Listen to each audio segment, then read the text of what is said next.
আমরা যখন রাস্তাঘাটে চলি তো তখন আমরা কি করি জানেন, একটা বিসলারি ওয়াটার নিলে বা একটা 7 আপ বা একটা কোল্ড ড্রিঙ্কস নিলে আমরা দেখি আগে এক্সপায়ার ডেটটা কবে, কবে জলটি মারা যাবে বা এক্সপায়ার ডেট কবে এক্সপায়ার হয়ে যাবে কোনো কিছু খাওয়ার আগে। আমাদের জীবনের এক্সপায়ার ডেটটা কবে আমরা একবারও দেখার চেষ্টাও করি না, জানবার প্রয়াস করি না।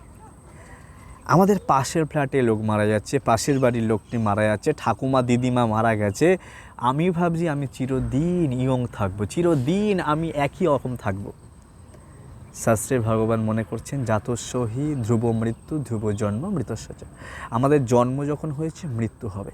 তো আমাদের ম্যানুফ্যাকচার ডেট আর এক্সপায়ার ডেটের মাঝখানে কিছু দিন আছে, সেই দিনগুলি আমি কিভাবে কার্যক্রম করব, কিভাবে সময় কাটাবো, হ্যাঁ, কীভাবে আমার জীবনটাকে সুন্দরভাবে জীবনের পারপাস জেনে যদি আমরা সেই সময়টাকে কাটাই, অতিবাহিত করি, তো আমাদের জীবন সাফল্যমণ্ডিত হবে। হরে কৃষ্ণ।